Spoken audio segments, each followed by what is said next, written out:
Assalamualaikum warahmatullahi wabarakatuh. Yang terhormat Bapak dosen pengampu mata kuliah Filsafat Pendidikan Bapak Amiruddin. Baik, puji syukur kehadirat Allah Subhanahu wa taala, Tuhan yang Maha Esa, Tuhan yang menciptakan nikmat kesehatan, kecerdasan serta umur yang panjang. Baik, saya Nuri Karima dari Program Studi Pendidikan Agama Islam semester 4 ingin menjelaskan tugas yang telah Bapak berikan, yang mana mengenai hakikat evaluasi dan pengembangan dalam perspektif pendidikan Islam. Yang pertama, pengertian evaluasi dan pengembangan.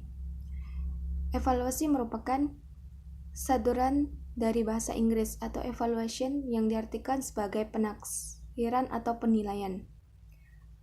Nur Kancana menyatakan bahwa evaluasi adalah kegiatan yang dilakukan berkenaan dengan proses untuk menentukan nilai dari suatu hal. Evaluasi proses yang sistematis dengan berkelanjutan untuk menentukan kualitas atau nilai dan arti daripada suatu, berdasarkan pertimbangan dan kriteria tertentu untuk membuat suatu keputusan. Sedangkan pengembangan adalah suatu usaha untuk meningkatkan kemampuan teknis, teoritis, konseptual, dan moral sesuai dengan kebutuhan melalui pendidikan dan latihan. Yang kedua, tujuan evaluasi dan pengembangan. Tujuan evaluasi yang pertama mendeskripsikan kecakapan belajar pada siswa sehingga dapat diketahui kelebihan dan kekurangan dalam berbagai bidang studi atau mata pelajaran yang ditempuhnya.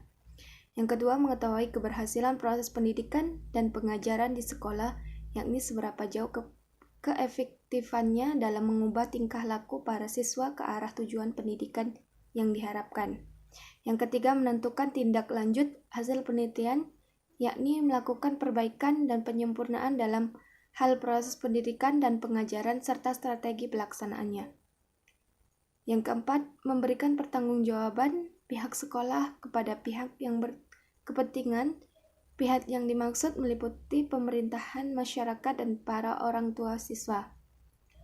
Yang kelima, untuk merangsang kegiatan peserta didik dan menempuh program pendidikan. Tanpa adanya evaluasi, maka tidak mungkin timbul kegairahan atau rangsangan pada diri peserta didik untuk memperbaikan dan meningkatkan prestasi masing-masing. Yang keenam, untuk mencari dan menemukan faktor-faktor penyebab keberhasilan dan ketidakberhasilan peserta didik dalam mengikuti program pendidikan sehingga dapat dicari dan ditemukan jalur keluar atau cara-cara perbaikannya. Yang kedelapan,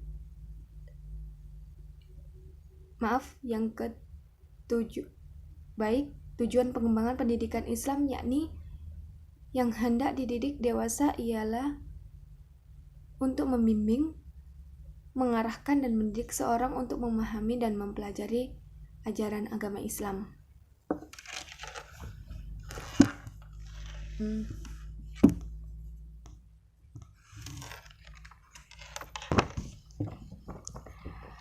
Macam-macam evaluasi dan pengembangan pendidikan Islam. Macam-macam evaluasi. Yang pertama, evaluasi formatif. Evaluasi ini digunakan untuk mengetahui hasil belajar yang diciptakan anak didik setelah ia menyelesaikan program studi, program dalam satuan bahan pelajaran pada suatu bidang studi tertentu. Yang kedua, evaluasi sumatif. Evaluasi sumatif ini dapat dianggap sebagai ulangan umum yang dilakukan untuk mengukur kinerja akademik atau prestasi belajar siswa pada akhir periode pelaksanaan program pengajaran. Yang ketiga, evaluasi penempatan atau placement, yaitu evaluasi yang dilakukan sebagai peserta didik mengikuti proses belajar mengajar untuk kepentingan penetapan pada jurusan atau fakultas yang diinginkan. Yang keempat, evaluasi diagnostik, yaitu evaluasi yang dilakukan terhadap hasil penganalisaan tentang keadaan belajar peserta didik meliputi kesulitan atau hambatan yang ditempuh ditemui dalam situasi belajar mengajar. Yang kelima, evaluasi prasyarat, yaitu tujuannya adalah untuk mengidentifikasi penguasaan siswa atau materi lama yang mendasari materi baru yang akan diajarkan. Baik, selanjutnya ujian akhir nasional atau UAN, evaluasi sumatif dalam arti sebagai alat penentu kenaikan status siswa. Pengembangan pendidikan Islam menggunakan 4 strategi dasar, yakni pertama, pemerataan kesempatan untuk memperoleh pendidikan, yang kedua, relevansi, yang ketiga, peningkatan kualitas, dan yang keempat, page 4, 20 jurnal pamator efisien. Yang keempat, syarat-syarat evaluasi pendidikan Islam. Yang pertama, validity, yaitu pelaksanaan tes harus berdasarkan hal-hal yang seharusnya dievaluasi, yang meliputi seluruh bidang tertentu yang diinginkan, dan diselidiki sehingga tidak hanya mencakup satu bidang saja. Yang kedua, reliable, yaitu tes tersebut dapat dipercayai yakni dengan memberikan ketelitian dan keterangan tentang kesanggupan anak didik. Yang ketiga, efisien, yaitu tes yang dilakukan merupakan tes yang mudah, administrasinya, penilaian dan interpretasinya atau penafsirannya. Yang keempat, ta'abudiyah dan ikhlas, yaitu evaluasi yang dilakukan dengan penuh ketulusan dan pengabdian kepada Allah Subhanahu wa taala. Prinsip evaluasi pendidikan Islam. Yang pertama, prinsip kesinambungan atau kontinuitas.